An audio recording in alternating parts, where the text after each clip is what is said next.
दोस्तों स्वागत करता हूं मैं जनागर आपका शिक्षाविद अजय में। आई होप आपने पीछे की वीडियो जरूर देखी होगी क्योंकि हमने उसमें लेसन 1 पूरा खत्म कर दिया है बिल्कुल आसान तरीके से, जो कि उसका नाम था वास्तविक संख्या, है ना। क्लास 10 एमपी बोर्ड का अपन मैथ पढ़ रहे हैं, उनका नाम था वास्तविक संख्या। हमने बिल्कुल 1 बाय 1 लेक्चर में खत्म किया। आज का टॉपिक हमारा बहुपद यानी कि सेकंड क्लास 10 में सेकंड लेसन है बहुपद पोलोनोमियल यानी कि।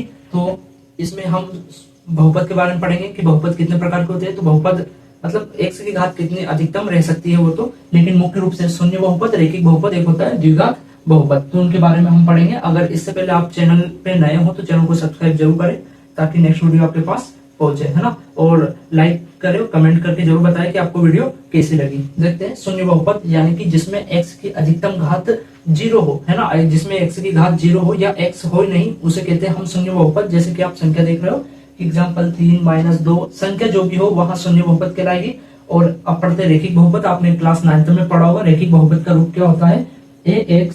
ax प्लस बी के रूप का, ax प्लस बी के रूप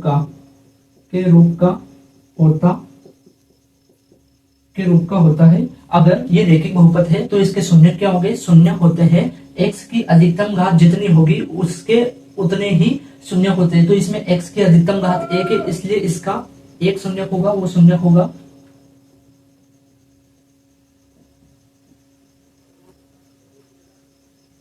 -b/a। इसका शून्य होगा -b/a,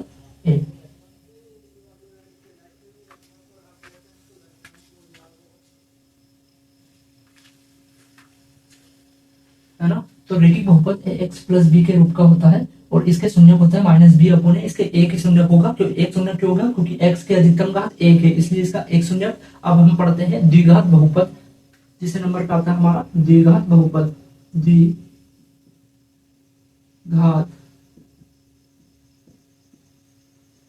बहुपद का रूप क्या होता है। द्विघात बहुपद का रूप होता है ax² plus bx plus c equal to 0 के रूप का होता है द्विघात बहुपद। देखो तो द्विघात बहुपद के अधिकतम मतलब इसमें चर की अधिकतम घात कितनी है, 2 है, तो इसके शून्य 2 होंगे। तो इसके शून्य होते हैं, मतलब शून्य होते हैं शून्यंकों का योगफल और एक शून्यंकों का गुणनफल। शून्यंकों का योगफल होता है शून्यंकों का योगफल, जिसे आपकी क्लास 10th मैथ में बोला जाता है अल्फा प्लस बीटा, है ना। ये एक ही बराबर होता है -b/a, है ना। इधर रैखिक बहुपद का एक शून्य था -b/a और इसका शून्यंकों का योगफल अल्फा प्लस बीटा बराबर है -b/a। और एक शून्य एक और होता है शून्यंकों का गुणनफल। शून्यंकों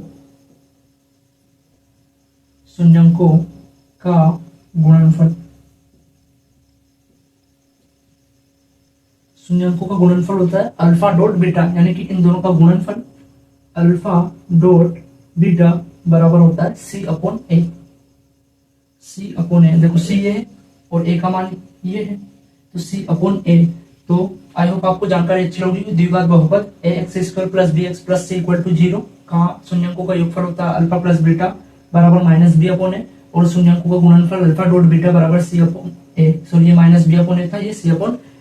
अब देखो आपसे पूछेगा, आपको क्वेश्चन में ये दे देगा -b/a मतलब कि शून्यंकों का योगफल ये और शून्यंकों का गुणनफल ये, तो आप द्विघात समीकरण बनाइए। तो द्विघात समीकरण बनाने का फॉर्मूला मैं आपको बता देता हूं। द्विघात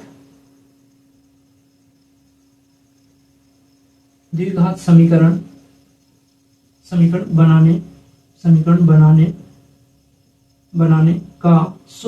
बनाने का सूत्र, है ना।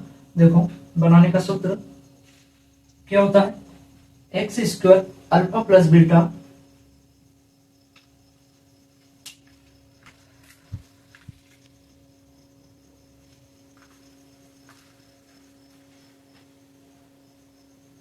शून्यंकों का गुणनफल होता है अल्फा डॉट बीटा बराबर c/a। अब तीसरे नंबर महत्वपूर्ण आपको प्रश्न में दे रखेगा कि शून्यंकों का योगफल ये है तथा शून्यंकों का गुणनफल ये है, तो द्विघात समीकरण बनाइए। द्विघात समीकरण कैसे बनाएंगे, द्विघात समीकरण बनाने का सूत्र, द्विघात समीकरण बनाने का सूत्र, द्विघात समीकरण बनाने का सूत्र होता है x² द्विघात है इसलिए x तो स्क्वायर होगा माइनस शून्यंकों का योगफल होता है अल्फा प्लस बीटा गुणित में है एक्स प्लस अल्फा डॉट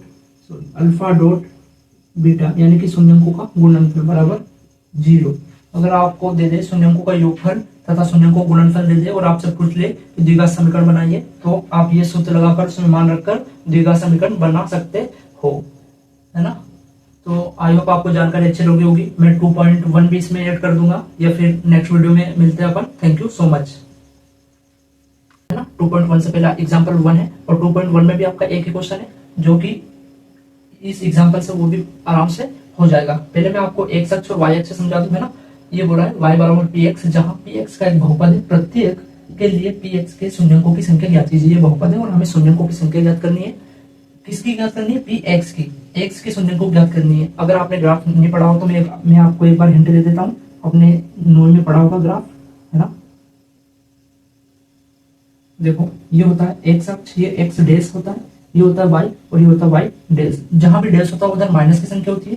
देखो ये होता है प्लस में, है ना, प्लस का 1 प्लस का 2, ये होता है माइनस का 1 माइनस का 2, यहाँ होता है 0 0 यानी कि मूल बिंदु, इसे कहते हैं एक्स अक्ष, इसे कहते हैं एक्स अक्ष और इसे कहते हैं वाई अक्ष, है ना।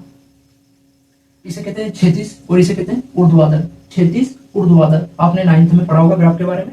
ठीक उसी प्रकार ये होता है प्लस का 1 प्लस का 2 और ये वाई डैश है इसलिए ये माइनस का 1 माइनस का 2। आपको चतुर्थांश पढ़ा होगा, ये प्लस प्लस होता है ना, ये माइनस प्लस होता है, ये होता है ये माइनस माइनस और ये क्या होता है प्लस माइनस। चारों चतुर्थांश के बारे में आपको पढ़ाया होगा 9th में और ना मैं वीडियो के माध्यम से आपको बता दूंगा। अभी के लिए हम ये पढ़ते हैं। देखो इसने सिर्फ हमसे पूछा है y बराबर पी एक्स के लिए। पी एक्स मतलब कि ये लाइन, ये ग्राफ है, ये समझ के चलो ये ग्राफ है और ये लाइन एक्स अक्ष को कितनी बार टच कर रही है वही इसके शून्यक होंगे। देखो y बराबर पी एक्स, जहां पी एक्स एक बहुपद है, प्रत्येक के लिए पी एक्स की शून्यकों की संख्या, पी एक्स के लिए शून्यकों की संख्या, तो एक्स ये है और ये लाइन एक्स को कितनी बार टच कर रही है? एक बार सिर्फ, फिर y पे जा रही है तो एक बार, अतः शून्यकों की संख्या y बराबर पी एक्स के लिए। देखो पी एक्स के लिए शून्यकों की संख्या, शून्यकों की संख्या 1 है क्योंकि एक बिंदु पर टच कर रही है, क्योंकि पी एक्स को एक बिंदु पर प्रतिच्छेद कर रही है, एक बिंदु पर, क्योंकि पी एक्स को, या रेखा बोल सकते हैं क्योंकि, है ना, संख्या 1 है क्योंकि पी एक्स को एक बिंदु पर प्रतिच्छेद कर रही है। ये जो ग्राफ है ये इस एक्स अक्ष को एक बिंदु पर प्रतिच्छेद करता है। यहाँ देखो आप ये हिंदी लिख सकते हो, मैं इनमें नहीं लिखूंगा क्योंकि आप ऐसे समझ जाओगे। यहाँ एक्स अक्ष को, ये ग्राफ एक्स अक्ष को 2 बिंदु पर प्रतिच्छेद कर रहा है। ये ग्राफ एक्स अक्ष को, ये एक्स है तो एक्स, तो ये कितने बिंदु पर, एक तो यहाँ और एक यहाँ, तो ये 2 बिंदु को प्रतिच्छेद कर रहा है क्योंकि ग्राफ एक्स अक्ष को 2 बिंदु पर टच करता है। इसके शून्यकों की संख्या 2 है। ठीक इसी प्रकार इसके शून्यकों की संख्या 2 है। इसके शून्यकों की संख्या देखते हैं 1 2 3, अतः इसके शून्यकों की संख्या 3 है क्योंकि ग्राफ एक्स अक्ष को 3 बिंदु पर प्रतिच्छेद करता है। ठीक इसी प्रकार इसके 3 और हैं, वो हम पढ़ते हैं अभी। देखो मैं ज्यादा मिटाऊंगा नहीं, ये मिटा दूंगा सिर्फ।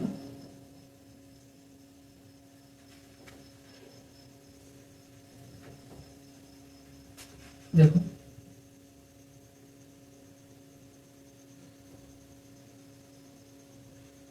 आप अपने मैथ की बुक में देख सकते हो कि हमारे लिए तीसरा चौथा पांचवा क्या है। पहला दूसरा तीसरा हमने पढ़ा एग्जाम्पल 1 का हमने पहला दूसरा तीसरा पढ़ा। चौथा पांचवा छठा है, ये चौथा है, पांचवा है,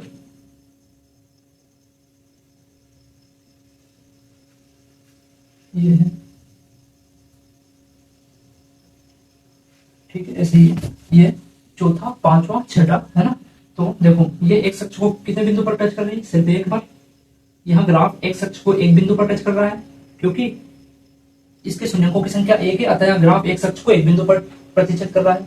इसके शून्यकों की संख्या भी 1 है, इसके शून्यकों की संख्या भी 1 है। एक्स अक्ष का पूछा है, इसके शून्यकों की संख्या एक ही, क्योंकि ग्राफ एक्स अक्ष को एक बिंदु पर प्रतिच्छेद कर रहा है।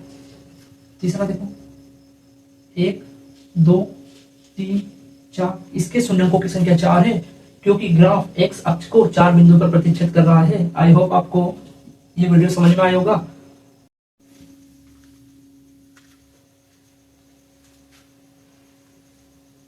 अब पढ़ते हैं हम बहुपद यानी कि 2.1 प्रश्नावली। आई होप आपको एग्जांपल 1 आपको अच्छे से समझ में आया होगा। अब पढ़ते हैं हम, देखो प्रश्न 1 उसी के आधार पर है। देखो y बराबर px, जहां px का एक बहुपद है, प्रत्येक के लिए px के शून्यकों की संख्या ज्ञात कीजिए। आप मिला सकते हो, प्रश्न आगे पीछे है लेकिन है वैसा का वैसा ही। देखो px, क्या यहाँ ग्राफ, ये ग्राफ px पर इसको कहीं बिंदु पर प्रतिच्छेद कर रहा है? नहीं कर रहा है। तो इसमें शून्यकों की संख्या अतः शून्यकों की संख्या शून्यकों की संख्या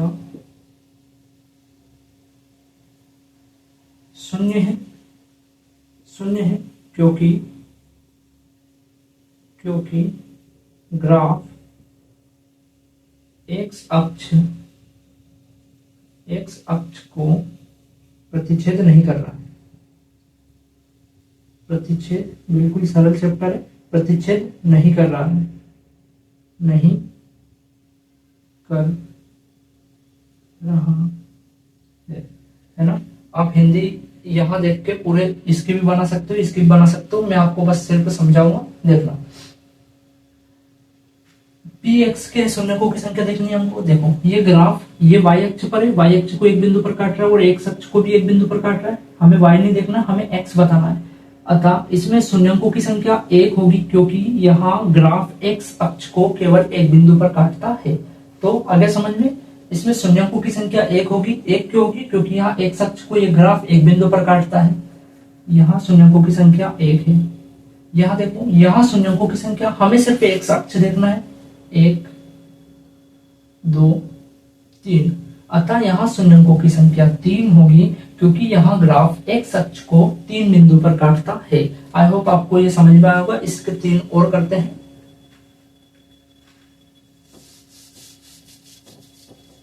ये मिटा देता हूं सिर्फ हम।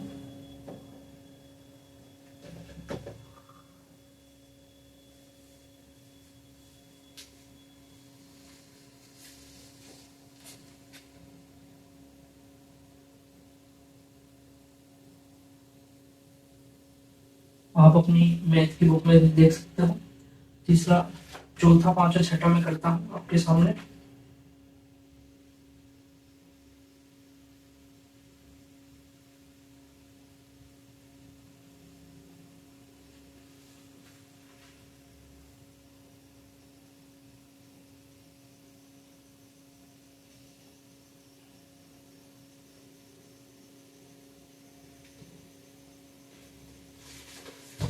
आई होप आपने आपकी बुक में देखा होगा। देखो ये तीसरा है, ये चौथा,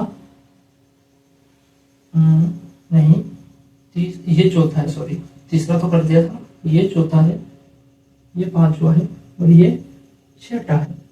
देखते हैं, हमें सिर्फ एक्स अक्ष देखना है, पी एक्स के शून्यकों की संख्या ज्ञात करनी है। तो पी एक्स के शून्यकों की संख्या यहाँ कितनी है? 2। एक्स अक्ष को या ग्राफ 2 बिंदु पर काटता है, अतः शून्यकों की संख्या 2 है, क्योंकि एक्स अक्ष को या ग्राफ 2 बिंदु पर काटता है। शून्यकों की संख्या 2। पांचवा देखो, यहाँ शून्यकों की संख्या 1 2 3 4 है। यहाँ शून्यकों की संख्या 4 है, क्योंकि ग्राफ एक्स अक्ष को 4 बिंदु पर काटता है। ठीक उसी प्रकार छठे में 1 2 3, हमें एक्स अक्ष देखना है सिर्फ, अतः यहाँ शून्यकों की संख्या 3 होगी, क्योंकि ग्राफ एक्स अक्ष को 3 बिंदु पर काटता है। आई होप आपको जानकारी अच्छी लगी होगी। अगर आप चैनल पर नए हो तो चैनल को सब्सक्राइब जरूर करें। Thank you so much.